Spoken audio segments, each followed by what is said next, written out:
Every who down in Who Newville liked the holidays a ton. But where to get great prices on gifts, they had no idea. None. They searched and they searched for great gifts under $25. Gifts for spouses and friends and even their toddlers. When suddenly one who shouted, Walmart has what you want, knowing they have Lego, Tree Hut, and no prices to flaunt. So they enjoy the holiday season as Who's often do. Cheering and shouting, Walmart has incredible gifts. Who knew? Find gifts they'll love under $25 at Walmart.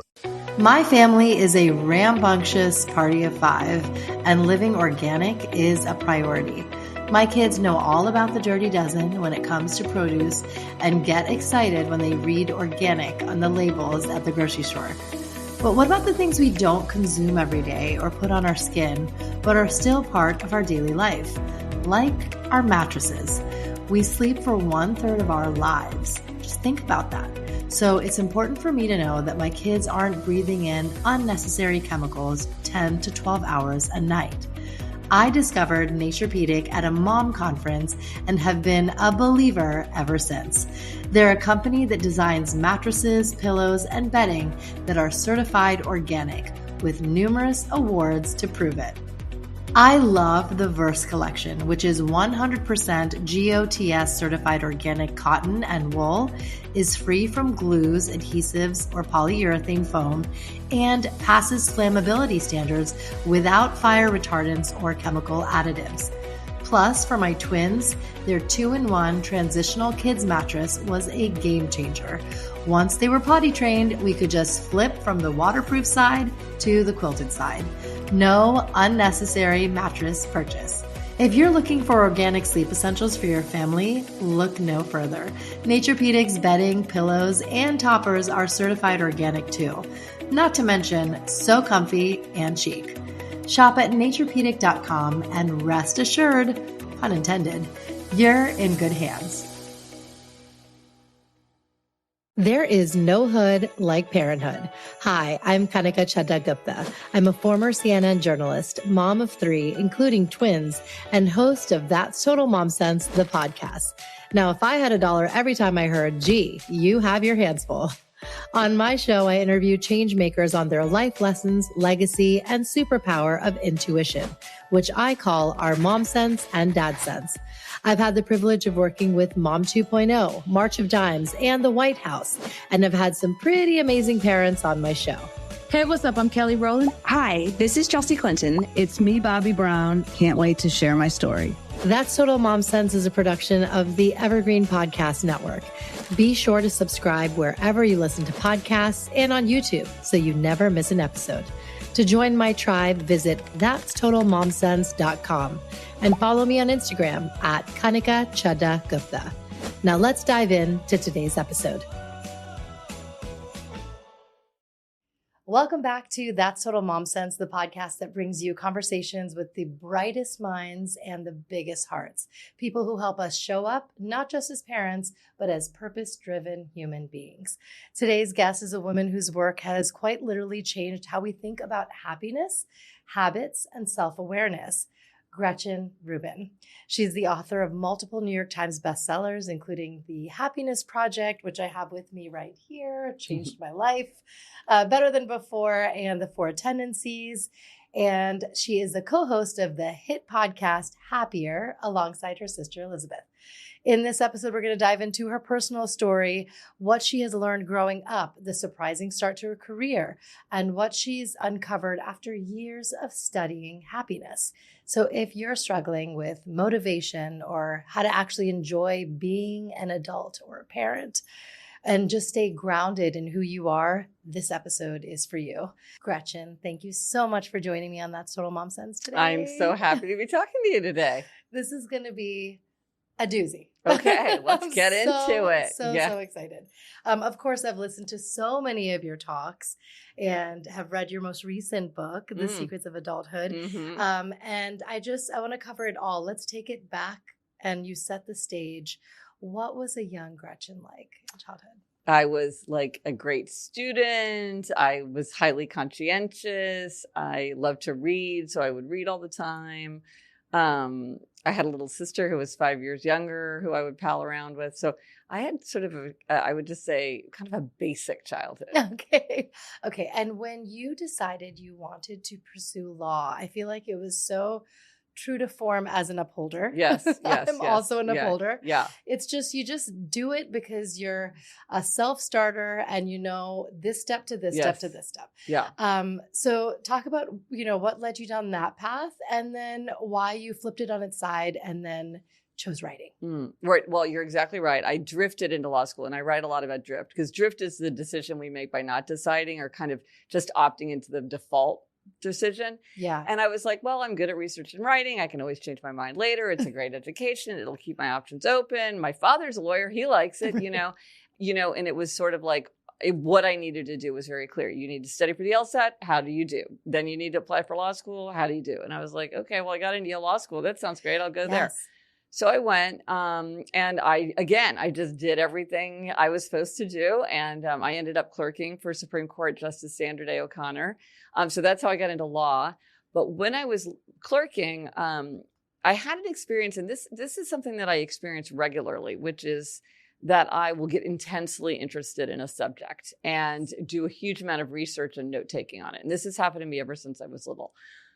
So while I was clerking for Justice O'Connor, I asked myself the rhetorical question, what am I interested in that everybody in the world is interested in? Basically, like, what's the most interesting subject? And I thought, well, power, money, fame, sex. And it was like, power, money, fame, sex. And I went out and started researching and doing all this note-taking just for myself, just because I had this sort of obsessive curiosity about it.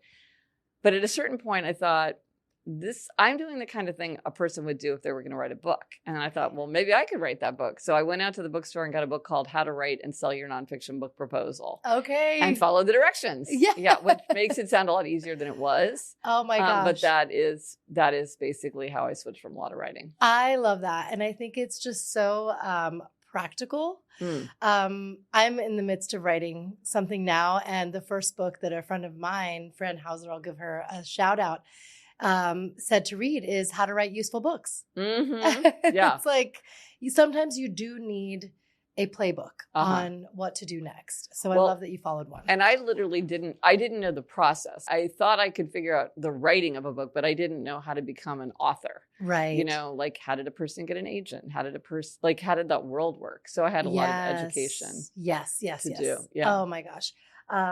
Tell us about just your family life, because your parents were so supportive. They were. Yeah. And the life lessons that you gleaned from them.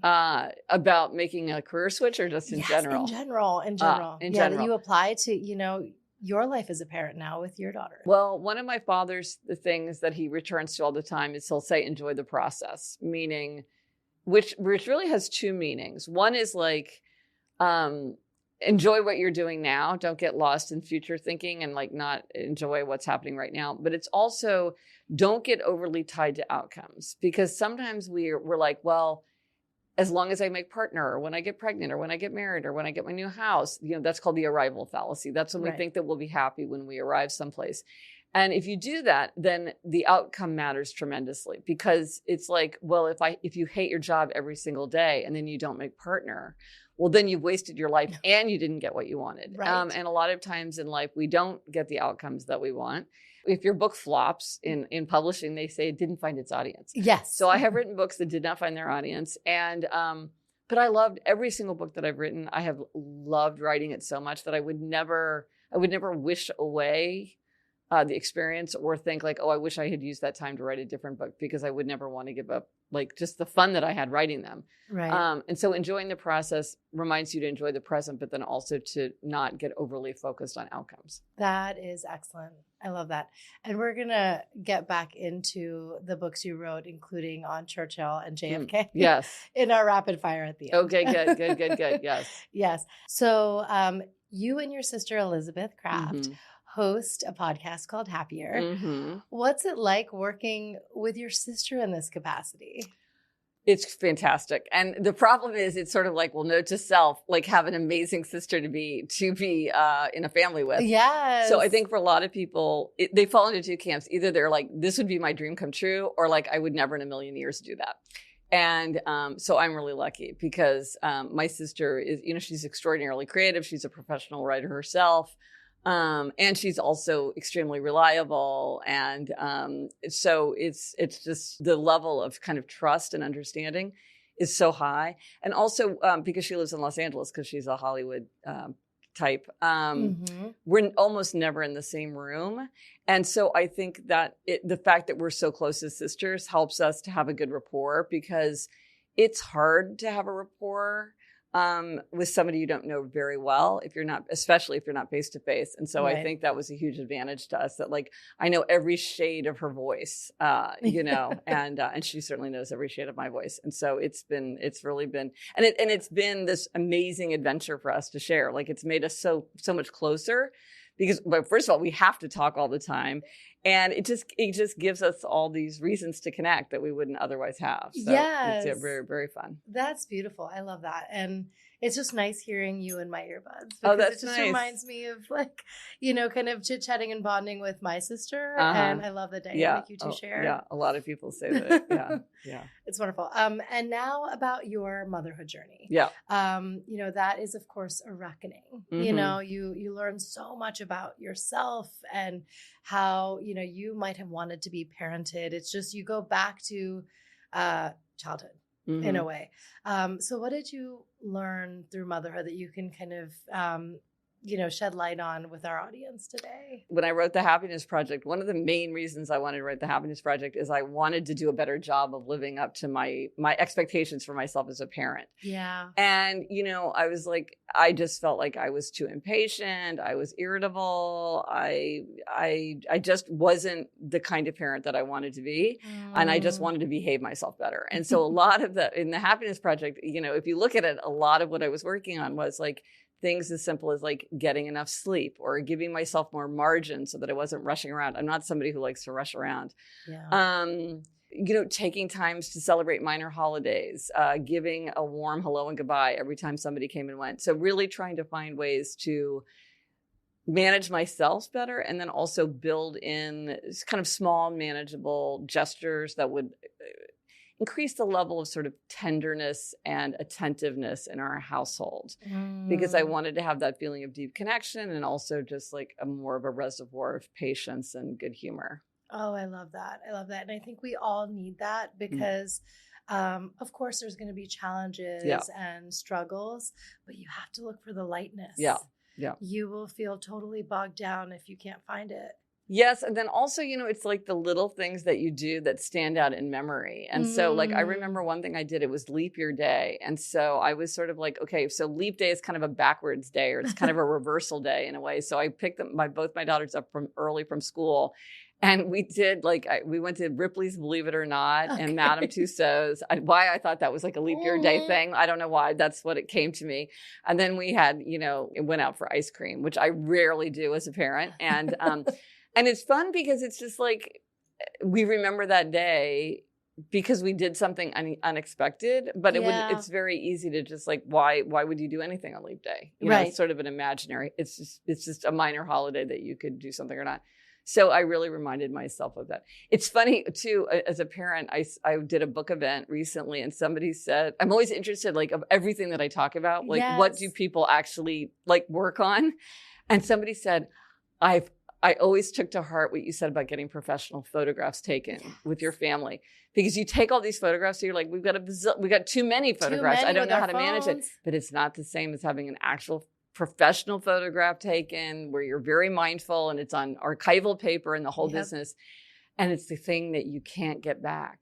That moment goes. And if you don't have a picture of you and your newborn, you'll never get it. If you don't have a picture with you and like that particular, you just can't get it back. And so many people have said and professional photographers will often say, they're like, I love that you say that, because people will say, oh, I know I need to do this. I'm like, it's true. Yes. I love that. Oh my gosh. Shout out to one of my best friends who is a professional photographer, Rashmi Gill, if you're listening. I completely agree. I feel like it's capturing a moment in time in the best possible light. That's the stuff that gets framed. So I'm so with you. Okay. I wanted to talk about The Happiness Project. This book was such a balm and salve for me because When I had my 3 kids, I had them in 18 months. That's bonkers. It was just insane. And So twins, insane. and like twins is just a lot. Twins, all at once. yeah, and and I had prayed for them. I had an ectopic pregnancy before I had them. That's so hard. So I had my own kind of like lowest of lows right before. And then I had the twins, and I had a younger son a year later. He was our surprise baby. But I felt like I was living under a rock. And, as you mentioned, it's like I was irritable. I felt like a martyr. I felt so sorry for myself and complaining and nagging and all the stuff that you mentioned in your chapters. And I just felt like I need to get myself out of this rut. No one's coming to save me, and I have to figure this shit out on my own. Yeah. And I loved it. And I loved how I would kind of just follow along, because you had 1 month for each chapter and your 12 commandments. And it was just so palatable. Mm-hmm. And I want to share the 12 commandments with everyone now. So number 1 is be Gretchen. Yeah. And everybody has to substitute their own name for that. Yeah. So be Kanika. Let it go. Act the way I want to feel. Do it now. Be polite and be fair. Enjoy the process, as your dad said. Yes. Spend out. Identify the problem. Lighten up. Do what ought to be done. No calculation. And there is only love. Mm-hmm. And I love that there are so many more. I want to share what other readers have sent you. Forget the past. Do stuff. Talk to strangers, stay in touch, stop the venting and complaining, go outside, never bother with the people you hate, notice the color purple, let go and let God. Nothing is too much. I love it. And there are some that are paradoxes. This is so interesting, because you just kind of tapped into whatever one person needed at that moment. Mm-hmm. So it could be just say yes or just say no. Yes. Do it now or wait. Yep. And always strive to do your best, or remember the 80-20 rule. Yeah. You take what bigger matters and smaller. to you. Yeah. I love that. That. I want to actually double click on your chapter on remembering love. And that was in February, very apropos for Valentine's Day. And I feel like, when you're in a marriage, especially when you have kids, you're like put through the ringer. Mm-hmm. Yeah. And I was just thinking about this. If I and I'm sure many can relate, but if you were to see your spouse on the street walking in New York City, you might want to stop and be like, oh, wow, what a hottie. Yeah. I want to just catch this person's attention. And then when you see them making the weird expression, brushing their teeth next to you, you're just like, Lasai. So it's crazy how you have to revive this sense of connection. And again, I don't know, without having the expectation of the praise or the appreciation, like you say in the chapter. How do you do that? How do you make yourself feel like, okay, I am so attracted to this person and I wanted this and I should be happy. Why am I not happy? Mm-hmm. Well, one of the things, just a very practical thing to do, is to remember that you should act the way you want to feel. So there's kind of a belief that our actions are caused by our feelings. So you're like, well, I'm angry, therefore I'm yelling and throwing things and slamming doors. But actually in the brain, it's very much that the brain is like, wow, there's so much yelling and throwing stuff and slamming doors around here. There must be anger. And then so that will amplify angry feelings. And so you can take advantage of this by you act the way you wish you felt. So if you're feeling sluggish, you can move more quickly and speak more quickly. If you're feeling reserved or shy, you can act more friendly. And a lot of times people are like, I wish that I had a more loving relationship. I wish that this other person would be more loving to me. But the fact that, and you're like, well, I don't feel like giving them a kiss. So why would I kiss them? But actually what the research shows is that by kissing somebody, you will make yourself feel more loving toward them. And so by acting in more loving and attentive ways, you will increase the feeling that you have. And I have to say that one of the most frustrating things in the study of happiness is that the only person that we can change is ourselves. That is true. And that's very frustrating because we all have a long list of what other people should do that would make us happier. But what I will say is that when we change, a relationship changes. And when we change, the atmosphere around us changes. And so we can bring about change in others by changing ourselves. And what I found with my husband certainly is that when I was calmer, when I had a better sense of humor, when I was more loving and attentive, then he started reflecting that back to me.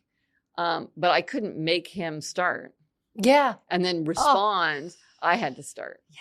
Yes. And tell us about how you and Jamie had the week of extreme nice. Yes, which he did not notice. Extreme nice was like, I was just as nice as I could possibly be in every possible way. Like I was totally accommodating. I was not a little snarky. I like everything I did. And he did not even notice, which I thought that was actually a good sign because it's like, it shows that the your baseline is kind of nice. The contrast was not so extreme that he was like, oh my gosh, what the heck is going on? So of course I was like, could you not notice my extreme niceness? But no, I guess it wasn't that far off. Yeah. Oh, that's great. I think that's something that we can all kind of rewire, as we go through our day. That's excellent. Let's go into the Four Tendencies. Yes. Oh you my said God, you're an upholder. So yeah, so fun. you and me both. It just reminds me of the magazine quizzes we took growing up. I love a quiz. Yes, I love a quiz. Yes. I've got so many quizzes on my site. Go to GretchenRubin.com. If you like a quiz, I've got like so many really good quizzes, not even lame quizzes, but really good quizzes. Yes. And millions have taken them.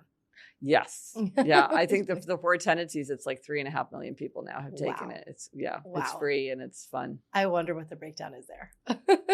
Oh, you mean in terms of which tendency? Yeah, no. Yeah. The thing is you can't, because of selection bias. Yes. Well, no, I know because I can look, but because of selection bias, that doesn't really tell you anything. It just tells you like who's in my audience that took the quiz. So I did pay for a representative sample to take the quiz to get a sense of like what would be the true distribution of the Four Tendencies. Right. And it's exactly what I would think just going through the world, which is obliger is the biggest tendency for both men and women. That's obvious. Questioner is second. Rebel is the smallest tendency. And then upholder is only slightly larger. And I mean, that is 100% rings true. Like if you just think about the people in your world, you'll see a lot of people are obligers. A fair number of people are questioners. Not that many people are rebels, though it is very conspicuous when they are. And then upholders are also a very small group. At That's Total Mom Sense, we celebrate family, culture, and the everyday moments that matter most. And that's why I trust Lexus. Their cars are designed to make every journey unforgettable. This AAPI Heritage Month and beyond, Lexus honors the strength and stories of our community, because when luxury meets legacy, the standard is amazing. Head to Lexus.com and follow Lexus USA on social media to find your next adventure. Okay, so tell us some of the characteristics about them, because you will quickly be able to identify which category you are. And then if you have kids, which ones they are. Yeah. And it's very helpful to know as a parent, I will say. Yes. Okay. So what this looks at is something that sounds really boring, but it turns out to be very, very interesting, which is how you respond to expectations. So we all face two kinds of expectations: outer expectations, like a work deadline, and inner expectations, like your own desire to keep a New Year's resolution. So depending on whether you meet or resist outer and inner expectations, that's what makes you an upholder, a questioner, an obliger, or a rebel. So upholders, like you and me, are people who readily meet outer and inner expectations. They meet the work deadline. They keep the New Year's resolution without much fuss. Yeah. They want to know what other people expect from them, but their expectation for themselves is just as important. Right. They tend to be very good at execution. They don't need a lot of accountability or supervision. They love to-do lists and calendars. They can be rigid once they lock into a system. So their motto is discipline is my freedom. Yes. Then there are questioners. Questioners question all expectations. They'll do something if they think it makes sense. So they're making everything an inner expectation. If it makes sense to them, they'll do it, no problem. If it doesn't make sense to them, they'll push back. Yes. Oh my God, this is so Ravenclaw, by the way. Oh, right. Yeah. And then, but the problem with the questioners? The reason that the 4 houses of Hogwarts do not match the tendencies, because Hermione, Fred, and George are all Gryffindor, and they are not all the same tendency. Yes, for that's sure. true. That's true. That's absolutely true. Yeah. But because I think all the time about like mapping different tests. It's fun. It's fun. But the analytical nature of things is very indicative of a questioner. So they want efficiency, justifications, rationale. They tend to love research. They tend to love to customize to make things work exactly right. Yeah, this is my husband to a T. Mine too. We're both upholders married to questioners. I love it. And they can sometimes fall into analysis paralysis when their desire for perfect information makes it hard for them to move forward. Yes. They sometimes don't like to answer questions, which is a very kind of paradoxical aspect of some questioners. It's just kind of odd. Everybody's like, but they're questioners. I'm like, but I know, but they don't like to answer questions. So their motto is, I'll comply if you convince me why. Right. Then there are obligers. This is the biggest group for both men and women. And obligers readily meet outer expectations, but they struggle to meet inner expectations. So these are people who say, I can always keep my promises to other people, but why can't I keep my promises to myself? Yeah. And the answer, it's a very straightforward solution for obligers, is that they must create systems of outer accountability, even for an inner expectation. So you want to read more, you join a book club, you want to exercise more, you work out with a trainer who's charging you. You work out with a friend who's annoyed if you don't show up. Raise money for a charity. Think of your duty to be a role model. There's a million ways to create outer accountability once you realize that that is what you need. Yes. Obligers do not need to think about self-care or making themselves a priority or motivation. They need outer accountability. Yes. And you know what? You actually mentioned a great example in one of your talks on when you have an exercising like accountability buddy. You said that you have a friend or someone you know who actually they switch one pair of their shoes. Yes. Tell us about two guys. For accountability. So they would go to the gym together. They didn't work out together. They just went at the same time. And then when they would leave, they would each switch a shoe. So like if you don't come, I can't work out because you have one of my shoes. Right. So again, it's just this very straightforward accountability system. Yeah. And they make great leaders, great team members, great friends, great family members, because they're the people that go the extra mile. I've actually talked to employers who want to screen because they only want to hire obligers. But so really like the downsides fall on obligers themselves. But then once they know they need outer accountability, then they can figure that out. Right. So their motto is, you can count on me and I'm counting on you to count on me. And then finally, rebels. So rebels resist all expectations, outer and inner alike. They want to do what they want to do in their own way, in their own time. So they can do anything they want to do. But if you ask or tell them to do something, they're very likely to resist. And like typically they don't tell themselves what to do. Like they don't sign up for the 10 a.m. yoga class on Saturday because they think, I don't know what I'm going to want to do on Saturday. And just the idea that something's on the calendar is going to annoy me. Right. So their motto is, you can't make me and neither can I. Yeah. So again, if you go to GretchenRubin.com/quiz or just search for quiz, you can take a quiz that will give an answer. But a lot of times people know right from the get-go exactly what they are and the people around them in their life. So we're both upholders married to questioners. Yes, that's interesting. I love that. I really love it. It's so illuminating. And I think that's a fun date night activity right there. It is. It is. I've never gotten because questioners are like, why would I bother to take the quiz? I mean, whatever. But like, he's so obviously a questioner that I don't think I've ever even made him take it because he just could not be more questioner. Right. Yeah, I know. Sunil is the same. That's awesome. Now let's dive into your latest, The Secrets of Adulthood. Yes. Which it's just going to become such a phenomenon. So tell us some of your favorites from the book. Well, just to explain what the book is, because it's kind of unusual, it's just a series of secrets of adulthood. So it's like most of them are one or two sentences. A few of them have examples or illustrations because I just couldn't resist including them. But most of them are just a sentence or two. And there's a literary tradition of the aphorism, which is when there's a general observation about human nature attributed to a person. So Mark Twain said it, or Dolly Parton said it, whoever, Montaigne said it, which is different from a proverb, which is like a stumble may prevent a fall, which is just folk wisdom that's floating around that we all kind of know, but don't attribute to anyone.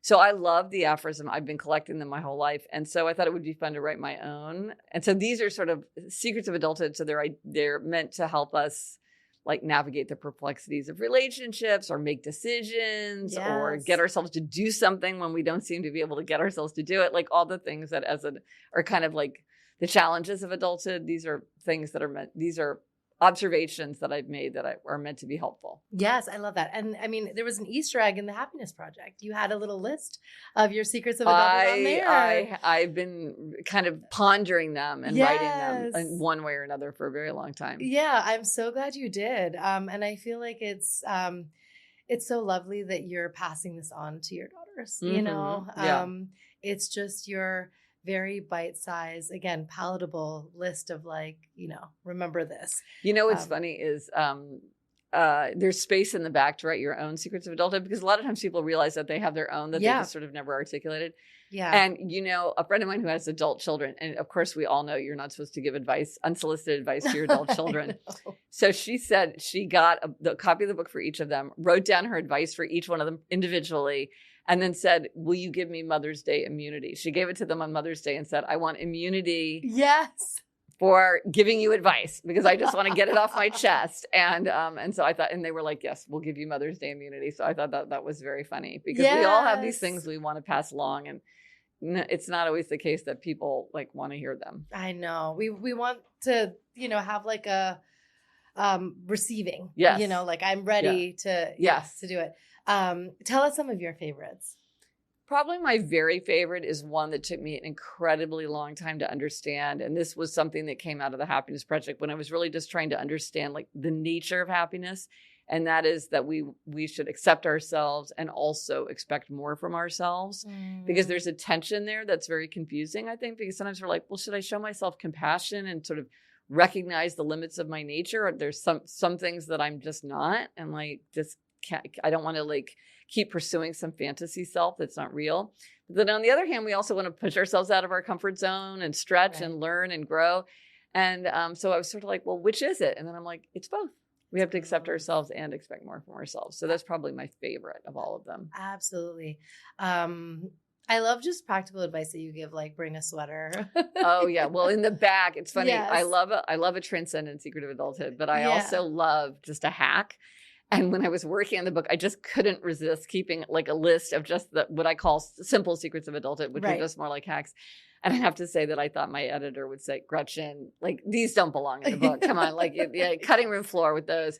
But she was like, I think they're fun. Yes. Like if you don't know what to do with yourself, go outside or go to sleep. And she's like, I love it. So they did stay there in the back. Yeah, yes. They're very fun. I love that. You know, one of the secrets I learned from a friend of mine, Amanda Russell, her grandma told her this, which, you know, I feel like is it's kind of heavy, but it's also, it allows you to protect yourself. This was what advice she gave her right before college when she was going away. She said, never be the last one to leave a party. Oh, interesting. Right? Mm-hmm. Nothing good can come of that. Mm-hmm. That's what she said. Okay. And I was like, wow, that if I had, I don't know, we don't need to go down that path, but if I had advice like that, where it's like, you don't need to be this people pleasing person and get sucked into the debauchery. You just, you have the control. I think it's so important, especially for our daughters, to know that. Right. That's great. And what's lighting you up lately? Well, one thing I'm doing, I got a new puppy. Oh, nice. That's super fun. It's a lot of work. And somebody's like, is it making you and your husband come together? I'm like, no, we're actually like just bickering a lot because of whatever, but it is a super fun family adventure and she's really fun. So that's lighting me up. And then one of the things I'm doing for 2025 is I'm doing watercolor every day. Wow. I'm really bad. I'm just learning, but that's fun. And that's like a fun kind of element to everyday life. That's new. So that's fun. I love that. And I love how on your podcast you shared how Taffy just changed your life. Puppy, when you think about happier, you know, it's like pets make you happy. They do. You regret getting a dog sooner. No, the research really shows that, and it's really true. They just do make you happier. Yes. It's for sure true. Let's do a quick rapid fire. Oh, okay, great. Before we close out. So, okay, are you a morning person or a night owl? Morning person. Same. Your go-to way to just reset your mood? Read. Nice. Favorite like motivational song, something that peps you up? I love Feeling Good by Nina Simone. Yeah. And I know you're an avid reader. It's so hard to pick one book that's changed your life. But is there one that you feel like might be most apropos for the audience? It's like, this is a good one for you guys. Well, a fun book, if you're very, very busy and don't have time to read, but you really love good literature, I highly recommend a novella called The English Understand Wool by Helen DeWitt. It's only 70 pages long. It's like a little golden book. It's part of a series that's meant to give adults the pleasure of sitting down and reading a book from beginning to end the way children do. Wow. But it's extremely sophisticated. So you come away from it feeling like I really read a piece of literature, but it's got like two big twists. And it's a funny title. So it's The English Understand Wool, like the French understand wine. The Swiss understand accuracy. The English understand wool. And it all makes sense. But it's really one of these, I recommend it to everybody because I'm like, if you don't have a lot of time to read, but you want something really satisfying, this I sat down, my parents had it at their house and I sat down and read it and just didn't put it down. I can't wait to read it. It's really good. Oh, that's so great. And then 70 pages. I mean, it's very short, but it is stunning how much you will feel like I read an entire novel. It doesn't, because I have to say, I don't really like short stories. Yeah. Is it like much Hawthorne-esque? No. Okay. It's hard to describe it. Will mischaracterize it. I refuse to describe it, but I will say it has two major twists because I know people love a twist. Yeah. There's two big twists that you don't see coming. So it's very what's going on? This is great. I need to just get off the self-help, which is what I usually read, and read a novella. This is amazing. Yeah. Thank You'll you. love it. Most surprising thing that you've discovered about happiness? The degree to which it's different for all of us. There is no one best way. I started out thinking I'll just find the best way, the most efficient way. Yeah. There is no one best way because like you said, some people are morning people and some people are night owls. How could you tell everybody in the world to get up and do what's important first thing in the morning? That's terrible advice. Accountability for some people, accountability is one of the most prescribed tools. And for some people, it's actually counterproductive. Making a to-do list. A lot of people can't use to-do lists. It's a rebel or a questioner is not going to do that. So each of us really has to figure it out for ourselves and to say no tool fits every hand. I've tried meditation 3 times. It doesn't work for me. And because I think a lot of times we get discouraged and we think, well, there must be something wrong with me. Why am I lazy? I lack willpower. This works for everybody else. I'm here to say there is nothing that works for everyone. Yeah. If you're struggling and need a workaround, probably many people have struggled and they have found amazing workarounds. And so if something's an issue, instead of saying I need to change myself so this works, you say, this doesn't work. What's something else I can try? And there's so many different, we can all get to the top of the mountain, but we have to take different paths there. And I think sometimes people are just no, I'm just going to stick it out instead of saying, oh, okay, what's the different path? Let's iterate. Yeah, yes. Let's iterate. Yes. Oh, that's awesome. I love it. Okay, since you've written so much about Winston Churchill and JFK, what is one quirky fact that, we wouldn't know about them? Well, it's funny because when I wrote about Winston Churchill, I included the fact that he wore pale pink silk underwear, and I got a very indignant email from some elderly English guy questioning that, and I was like, that fact comes from his daughter's memoir, and gave him the page number. Yeah. Okay. But the thing about Churchill is he truly is if you love an aphorism or just a great writing, it's extraordinary to me just what a great writer he was. Yes. So, yes. That was a great pleasure. And what about JFK? JFK is an enigma. That's what I think is such the most interesting thing about JFK is I feel like he is a mystery that cannot be his depths cannot really be plumbed. It's interesting to me. Yes. It was interesting to study someone like that. Yeah. Oh, that's so great. I mean, my immigrant parents were beloved followers of the Kennedys. And it's just, it's amazing the impact that, he and his family had worldwide. It's interesting to think about the fact that you can represent a standard and uphold a standard, even if you yourself do not live up to that standard. And I think that that's the paradox of Kennedy, which is we now know that in many ways he did not live up to in his personal life. everything we would have wished. And yet in the public mind, he is remembered for holding up a standard An epitome of that something still else. resonates. And I think that's part of understanding that people and that's true of many people. Yeah. Yes, that they absolutely. represent something much greater than they themselves actually were. Yes, exactly. And what's one thing about you that we'd be surprised to know if you feel open to share? Well, one thing about me is I love children's literature and young adult literature. Aww. Yeah, I read it as an adult. I'm in book groups with all adults where we talk about young adult literature and children's literature. I think I love it. I have such a taste for it, and I for a long time I kind of denied it because it didn't fit with my idea of myself as like a discerning, sophisticated reader. Yeah, but now I embrace it. Everybody, if you're somebody who loves children's literature, just know you can read it as an adult. You don't need a child to give you an excuse. Yes, exactly. Oh, that's great. And what does happiness mean to you today in this present time? Because I started my career in law and spent an entire semester arguing about the definition of contract, I never talk about definitions. I feel like they're not useful. I'm like, it can be whatever you want: joy, bliss, contentment, well-being, life satisfaction, whatever you want. I always think about how could I be happier, not what is happiness. Yes. Because I feel like it melts my brain. Yeah. So I can't even answer that question. And then it's unattainable. It's just, that's right. It's a process. When are you happy and not happy? Yeah. You're just inching forward. Always. I feel like it's very confusing. And then it's like, well, how would you get there? And how do you know you're there? And how do you stay there? Right. And it's just like, no, it's like, what can make you happier? Yes. Oh, yeah. I think I completely agree. And lastly, a mom sense moment that you can share. And, the show is really predicated on how we all have an intuition. It's not just moms. But something just kicks into high gear with your kids when you're a parent. Mm-hmm. And so a moment that you trusted that inner voice of yours with, a family situation or with your girls, was like, I'm so glad I listened to that voice.